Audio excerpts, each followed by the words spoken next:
आज आपण करणार आहोत काळ्या घेवड्याची भाजी। काही जण याला दिडके म्हणतात, काही जण याला घेवडा म्हणतात, काही जण यांना म्हणतात काळ्या बीची भाजी। अतिशय सोपी रेसिपी आहे। रेसिपीला सुरुवात करूया।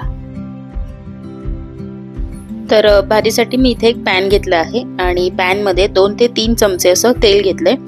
तेल थोडंसं गरम करून घ्यायचं आहे। तेल हलकं गरम झालं की त्यामध्ये घालायची मोहरी। मोहरी चांगली तडतडली, चांगली फुलली की त्यामध्ये घालायचे थोडेसे जिरे। मी इथे अर्धा चमचा मोहरी आणि अर्धा चमचा जिरे घेतले। जिरे पण चांगले फुलू द्यायचे। थोडंसं मी मिक्स करून घेतलंय। आता यामध्ये घालायचा एक मीडियम साईजचा बारीक चिरलेला कांदा। कांदा चांगला भाजून घ्यायचा आहे तेलात।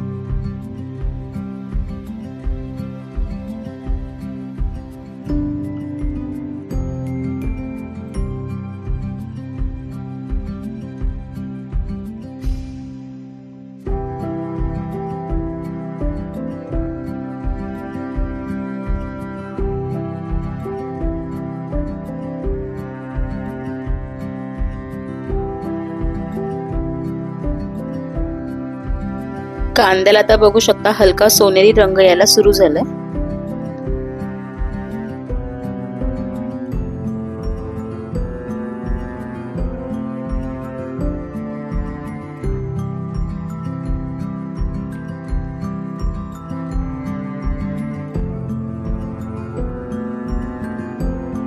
कांदा आता चांगला हलका सोनेरी रंगावर भाजून झालाय।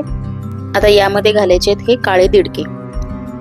आता हे जे काळे दिडके आहेत ना, ते स्पेशली आमच्या इकडे गावी कोल्हापूरला पावसाळ्यात स्पेशली गणपतीच्या दरम्यान आणि गणपती नंतर असे बाजारात विकायला येतात। तर याला आम्ही दिडके म्हणतो। काही ठिकाणी याला काळा घेवडा म्हणतात, काही ठिकाणी याला काळी बी म्हणतात। तर तुमच्या इकडे या भाजीला काय म्हणतात हे मला कमेंट करून नक्की कळवा। आता हे दिडके सुद्धा तेलात मी 1 मिनिट परतवून घेतलं।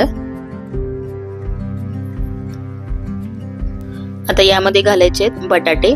मी 2 छोट्या साईजचे बटाटे असे बारीक चिरून घेतलेत आणि एक छोटं वांग घेतलंय। आता या भाजीमध्ये ना वांग आणि बटाट्याचं प्रमाण आपण आपल्या आवडीनुसार हे कमी जास्त करू शकतो। आता माझ्या घरी बटाटे जास्त आवडतात म्हणून मी बटाटे 2 घेतलेत आणि वांग 1च घेतले। तसं आपण प्रमाणे कमी जास्त करू शकतो। तर आता हे सगळं 1-2 मिनिटं भाजून घ्यायचंय।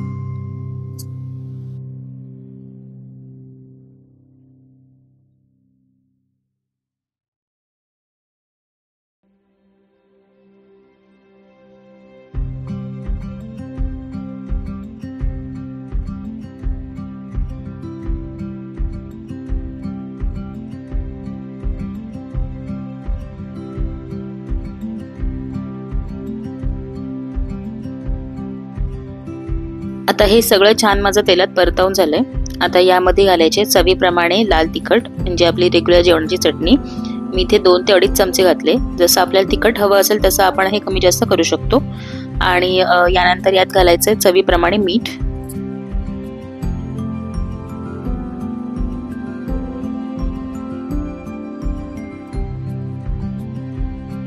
आणि थोडीशी हळद। सगळं आता हे मिक्स करून घ्यायचं। आता या भाजीमध्ये आपल्याला गरम पाणी घालायचं आहे। तर पाणी आताच आपण गरम करायला ठेवू शकतो। आता सगळे मसाले घातल्यावरती ना पुन्हा हे 2 मिनिटं चांगलं तेलात परतवून घ्यायचंय।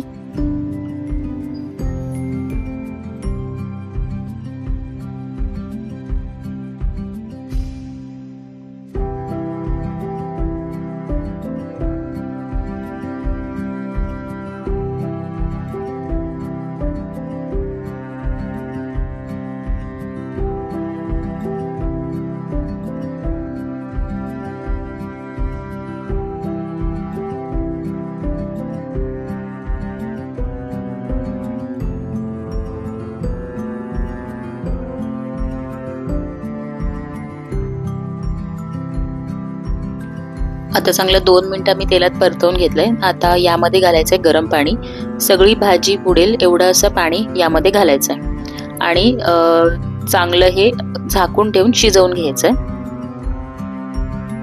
वांगी ही पटकन शिजतात, पण बटाटे आणि हे जे काळे दिडके आहेत ना ते शिजायला सारखाच वेळ लागतो, त्यामुळे शिजताना आधीमध्ये चेक करायचं। बटाटे आणि हे दिडके शिजले ना की समजायचं आपली भाजी झाली। आता सगळं पाणी हे भाजीमध्ये मुरलं आहे।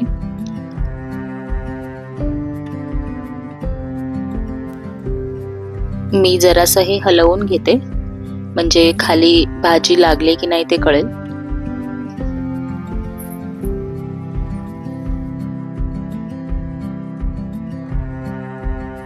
बटाटा आता शिजलाय की नाही तो चेक करूया।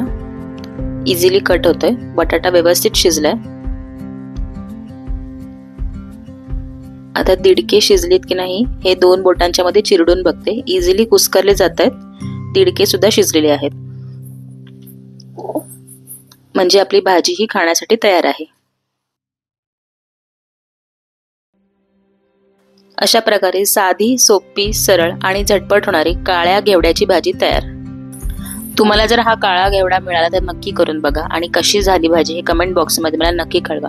रेसिपी आवडली असेल तर चॅनलला सबस्क्राईब करा, व्हिडिओजना लाईक करा आणि जास्तीत जास्त शेअर करा।